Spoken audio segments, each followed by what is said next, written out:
மீனா, அங்கே என்ன பண்ணிட்டு இருக்க? இங்கே கொஞ்சம் வாமா. சொல்லுங்க அத்தை. இல்லைம்மா, நாளைக்கு என் தம்பியும் தம்பி பொண்டாட்டியும் ஊர்லேருந்து பத்திரிக்கை வைக்கிறதுக்கு இங்கே வராங்க. வீடெல்லாம் சுத்தம் பண்ணலான்னு பார்த்தா நீ பாட்டுக்கு உனக்கு என்னான்னு போய் உக்காந்துக்கிட்ட.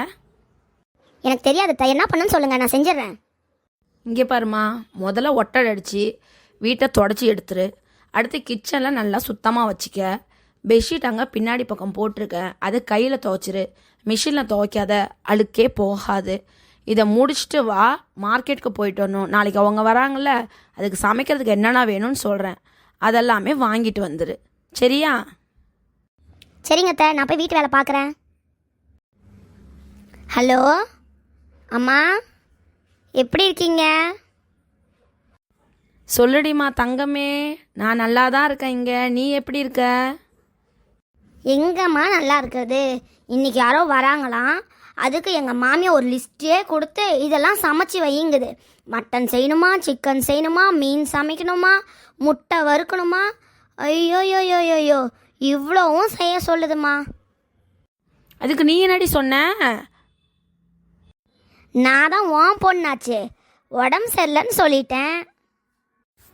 நல்ல வேலை செஞ்சடி. இப்படி தான் சூதனமாக நடந்துக்கணும். உன்னை வேலை செய்வான்னு அங்கே அனுப்பியிருக்கேன். உன் மாமியாருக்கு வேறு வேலை இல்லை, எப்போ பார்த்தாலும் இதை செய்ய அதை செய்யணும். ஏன் உன் நாத்தனா ஒருத்தி வீட்டில் இருக்காளே, அவளை செய்ய சொல்ல வேண்டித்தானே?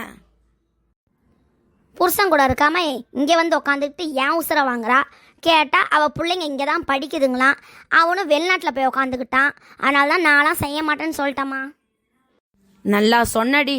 நமக்கும் தான் ஒருத்தி வந்து வாச்சிருக்காளே உன் அன்னிக்காரி. இப்போ தான் வேலையை சொல்லியிருக்கேன். இவ செய்கிறா செய்கிறா செய்கிறா, எப்போ செஞ்சு முடிப்பாளோ.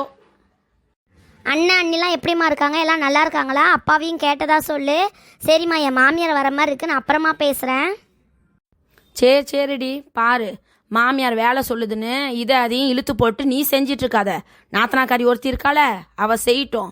வேலை செய்கிறதுக்கு ஒன்றும் நான் அவனை கட்டி கொடுக்கல, புரியுதா? புரிஞ்சு நடந்துக்க, மகாராணி மாதிரி வாழு.